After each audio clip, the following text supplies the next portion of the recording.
प्रिय विद्यार्थियों, MD school की ऑनलाइन क्लासेस में आपका स्वागत है।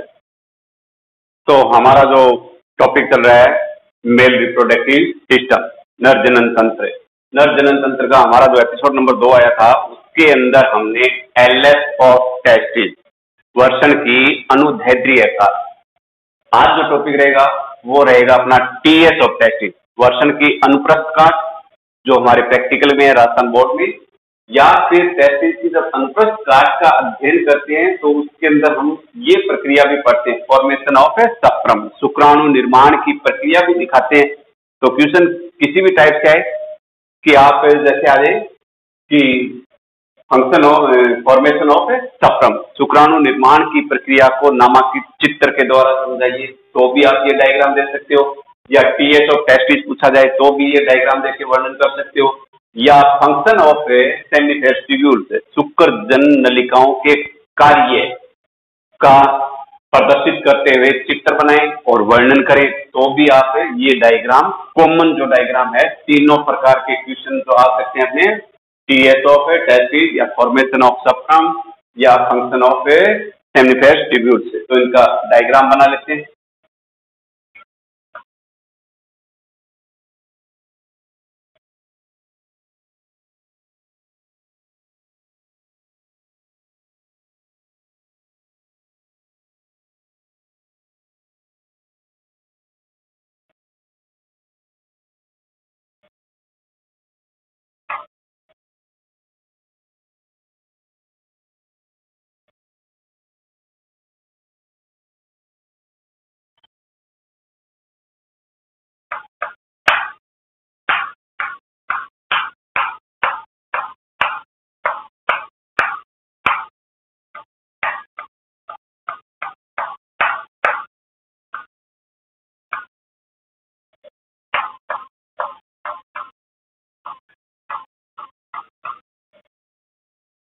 ये सफ्रम धसे हुए हैं सर्टोली सेल के अंदर,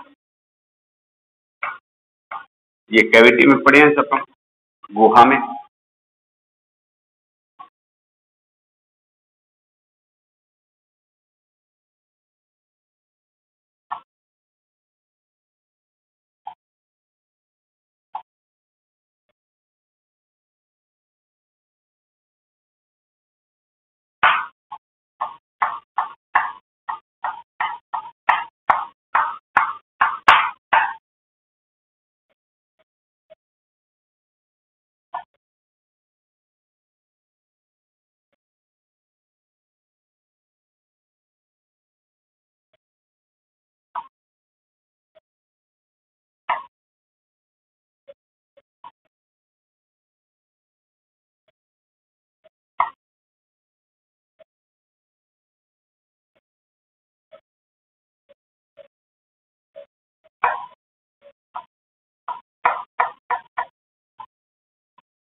नामांकन कर देते हैं।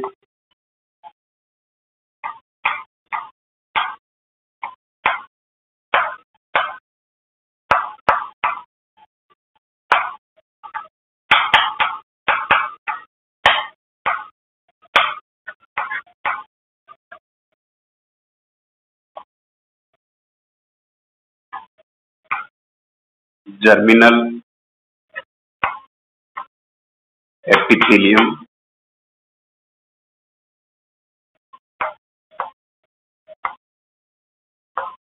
लेयर,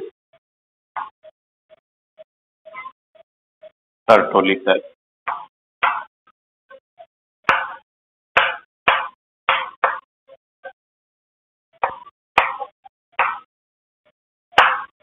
या nerve cell.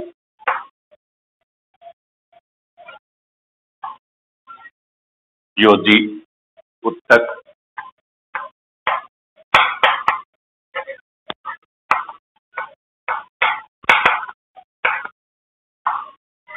Nerve fibres,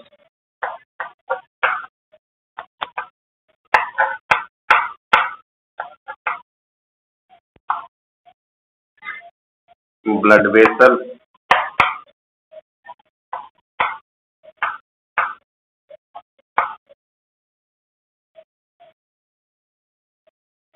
leading cell.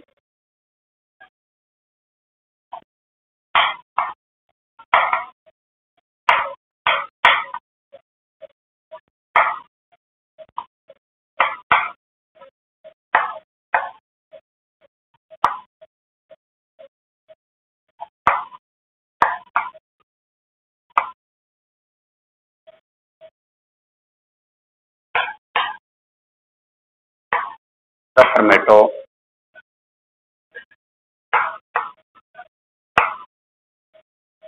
गोनियल cell, 2N है या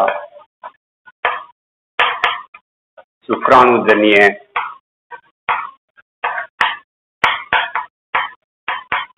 कोशिका।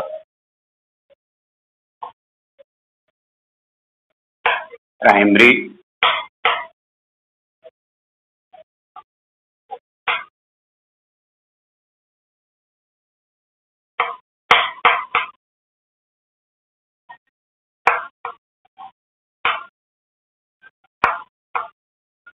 गोनियल सेल 2N,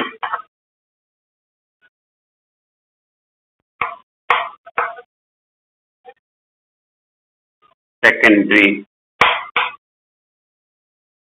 सप्रमेटो, गोनियल सेल, गुणित हैप्लॉइड, सप्रमेटिड,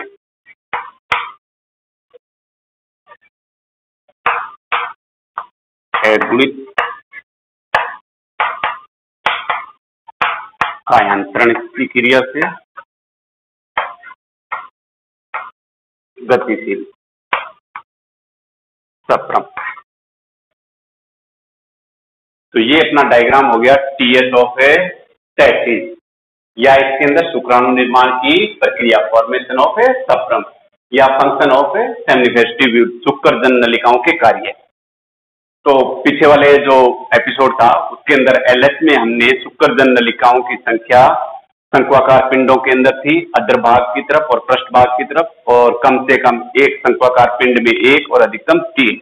अब उस शंक्वाकार पिंड का अगर टीएस बनाएंगे तो ये तीनों शुक्रजन नलिकाएं, जैसे शुक्रजन नलिका पूरा कंप्लीट बनाया गया है, इसको हाफ बना दिया, इसको हाफ बना दिया, इसमें डायग्राम बना के इसको लेबल कराया, कौन कौन सी कोशिकाएं हैं, कौन सी बाह्य परत है, कौन सी आंतरिक परत है, और इसको खाली छोड़ दिया। इस सेमिनिफेस ट्यूब्यूल के अंदर शुक्राणु निर्माण की प्रक्रिया की प्रोसेस बता दी गई है। तो सबसे पहले हम कहते हैं कि जो सेमिनिफेस ट्यूब्यूल जो होती है, शुक्रजन नलिकाएं, वो टेस्टिज या वर्षण की संरचनात्मक एवं क्रियात्मक इकाई होती है, functional and structural unit of A testes, और इन्हीं शुक्रजन नलिकाओं के अंदर शुक्राणु निर्माण की प्रक्रिया होती है। तो सेमिनिफेस ट्यूब्यूल जो शुक्रजन नलिकाएं हैं, इनका सबसे जो बाहरी स्तर होता है उसको हम ट्यूनिका प्रोप्रिया या बाह्य कंचुक स्तर कह देते हैं। बाह्य कंचुक स्तर के अंदर की तरफ पाए जाने वाली एक कोशिकीय मोटाई का मोटा स्तर पाया जाता है। एक कोशिकीय उपकला कोशिकाओं से निर्मित मोटा स्तर पाया जाता है, जिसको हम कहते हैं जर्मिनल एपिथेलियम लेयर, जनन उपकला स्तर, क्योंकि ये जनन उपकला कोशिकाएं हैं, और ये जनन उपकला कोशिकाओं की क्रियाएं कोशिकाएं ही या जर्मिनल एपिथेलियम लेयर की जो सेल्स है वो ही आगे सप्रमेटोजेनेसिस की क्रिया में क्या करती है, भाग लेती है। तो ये कौन सी लेयर होगी, जर्मिनल एपिथेलियम। अब जर्मिनल एपिथेलियम की जो लेयर है जनन उपकला स्तर में दो प्रकार की कोशिकाएं पाई जाती है। जैसे सबसे पहले बात करते हैं वे कोशिकाएं जो क्यूब या घनाकार आकृति की होती है, उन सेल्स को हम बोलते हैं सप्रमेटोगोनियल सेल। सप्रमेटोगोनियल सेल या शुक्राणुजन्य कोशिका या शुक्रजनन कोशिका, जो सप्रमेटोजेनेसिस या शुक्राणु निर्माण की प्रक्रिया में क्या करती है, भाग लेती है। दूसरी जो कोशिकाएं होती है इन जनन उपकला कोशिकाओं या जर्मिनल एपिथेलियल सेल्स के बीच बीच में जो बड़ी कोशिकाएं हैं, आकार में बड़ी है, इनके सिर सिरे कटे फटे हैं, जिनको हम कौन सी सेल बोल देंगे, सर्टोली सेल या नर्व सेल, धात्री कोशिकाएं भी बोलते हैं। तो जनन उपकला स्तर की जो प्रथम जो कोशिका है उसको हम पढ़ते हैं यहाँ से। तो जनन उपकला कोशिकाओं के अंदर पाई जाने वाली कौन सी, सप्रमेटोगोनियल सेल या शुक्राणुजनीय कोशिका। तो सप्रमेटोगोनियल सेल से शुक्र जनन की क्रिया में भाग लेती है। तो उसमें भाग लेने से पहले शुक्राणु निर्माण की प्रक्रिया या शुक्र जनन की क्रिया होने से पहले ये सप्रमेटोगोनियल सेल बार बार समसूत्री विभाजन करेगी। समसूत्री विभाजन करके और इस जनन उपकला कोशिकाओं के अंदर अपनी संख्याओं में क्या कर लेती है, वृद्धि कर लेती है, संख्या में बढ़ोतरी कर लेगी। बढ़ोतरी करने के बाद में सभी सप्रमेटोगोनियल सेल से सप्रमेटोजेनेसिस या शुक्र जनन की क्रिया में भाग नहीं लेती है। जैसे यहाँ बन गई समसूत्री विभाजन हुआ, इसमें समसूत्री विभाजन हुआ 1 से 2, 4, 8 ऐसे कोशिकाएं बन गई। सभी सेल्स क्या कहलाती है, सप्रमेटोगोनियल सेल। पर सभी सप्रमेटोगोनियल सेल से सप्रमेटोजेनेसिस या शुक्र जनन की क्रिया में भाग नहीं लेती है। कुछ ही कोशिकाएं जो आकार में बड़ी हो जाती है, कुछ कोशिकाएं जो आकार में बड़ी हो जाती है वृद्धि करके, उस सेल को बोलते हैं प्राइमरी सप्रमेटोगोनियल सेल। तो ये तो अपना एक आगे टॉपिक हो रहा है, ये तो है सेलुलर डायग्राम, कोशिका आरेखीय डायग्राम। जैसे सप्रमेटोजेनेसिस का आरेखीय डायग्राम बनाएंगे तो उसकी अंदर 3 फेज या प्रावस्थाएं आ जाएगी। जैसे पहली प्रावस्था होती है गुणन प्रावस्था, मल्टीप्लीकेशन फेज, दूसरी ग्रोथ फेज, वृद्धि प्रावस्था, और तीसरी हो जाएगी मैच्योरेशन फेज या परिपक्वन प्रावस्था। तो यहाँ हम तीनों प्रावस्थाओं के बारे में तो नहीं बताएंगे, यहाँ सिर्फ आंतरिक संरचना के बारे में बता रहे हैं। तो बहुत सारी सप्रमेटोगोनियल सेल्स बन गई शुक्र जनन की क्रिया से पहले, और उनमें से कुछ कोशिकाएं आकार में बड़ी होके ग्रोथ फेज में चली जाती है, वृद्धि प्रावस्था में। और वृद्धि प्रावस्था में जो सप्रमेटोगोनियल सेल्स होती है उसको हम किस नाम से जानते हैं, फिर प्राइमरी सप्रमेटोगोनियल सेल्स या प्राइमरी सप्रमेटोसाइट्स भी बोल सकते हैं। प्राइमरी सप्रमेटोसाइट्स या प्राइमरी सप्रमेटोगोनियल सेल्स, प्राथमिक शुक्राणुजनीय कोशिका। तो प्राथमिक शुक्राणुजनीय कोशिका कैसी है, 2n है, क्योंकि ये सप्रमेटोगोनियल में कौन से विभाजन से बनी है, समसूत्री से, और पूरा जर्मिनल एपिथेलियम जो लेयर है वो 2n है। तो प्राइमरी सप्रमेटोगोनियल सेल्स 2n है। अब प्राथमिक शुक्राणुजनीय कोशिका के अंदर मियोसिस या अर्धसूत्री विभाजन फर्स्ट या मियोसिस फर्स्ट होने के कारण प्राइमरी जो सप्रमेटोगोनियल सेल्स है वो किसमें बदल जाती है, सेकेंडरी सप्रमेटोगोनियल सेल्स, द्वितीयक शुक्राणुजनीय कोशिका। द्वितीयक शुक्राणुजनीय कोशिका अर्धसूत्री विभाजन के कारण बनी, इसलिए ये क्या कहलाती है, हैप्लॉइड कहलाती है। तो मियोसिस फर्स्ट हुआ, फर्स्ट होते ही एक प्राइमरी सप्रमेटोगोनियल सेल से कितने सेकेंडरी सप्रमेटोगोनियल सेल्स बन गई, 2। सेकेंडरी कितनी बन जाएगी, 2।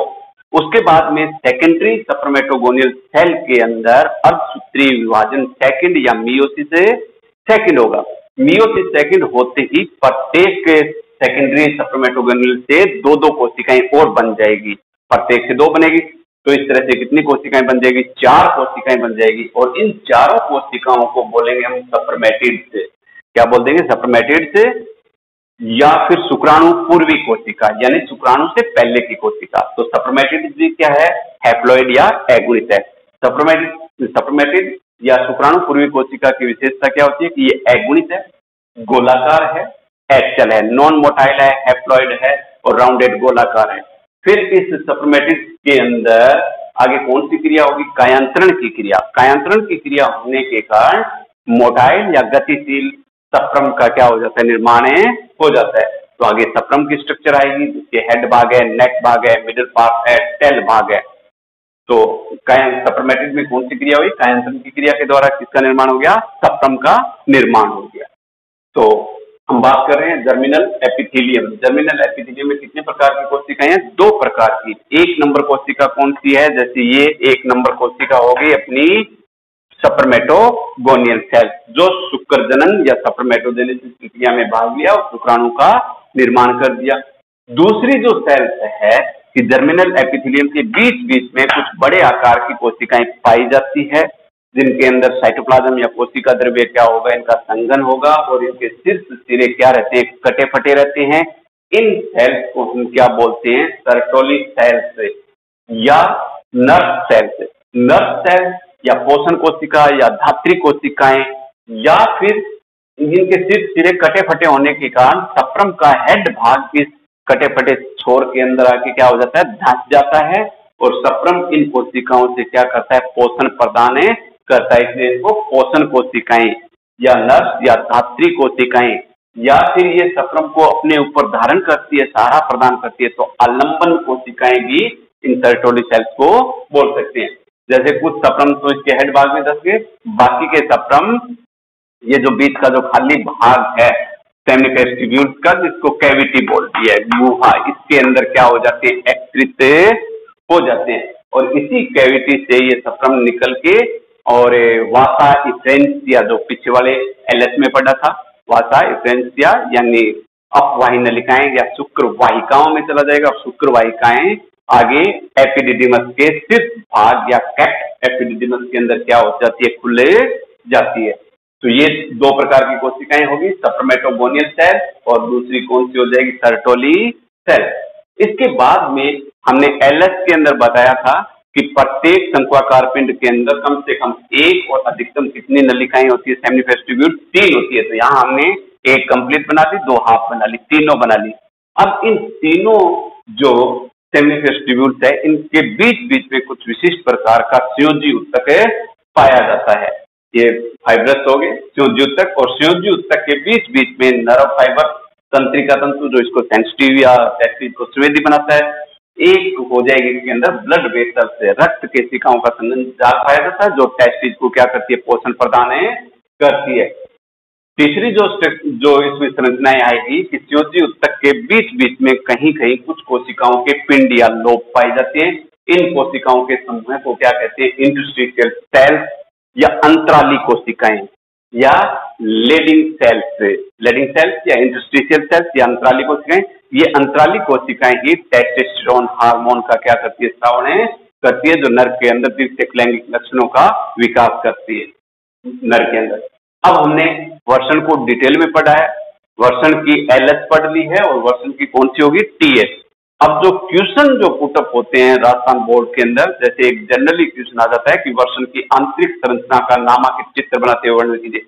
तो आंतरिक संरचना में आप ये तो स्पेशली सेमिनिफेरस ट्यूब्यूल्स का हो गया, तो कंप्लीट टेस्टिज का नहीं हुआ, इसलिए आप आंतरिक संरचना की बात करें, कोई लॉन्गिट्यूडिनल एलएस या टीएस की बात नहीं करें, तो सीधा आप कौन सा डायग्राम बनाएंगे, इससे पहले वाले एपिसोड में जो एलएस ऑफ टेस्टिज, वर्षण के का अनुदैर्ध्य काट का चित्र।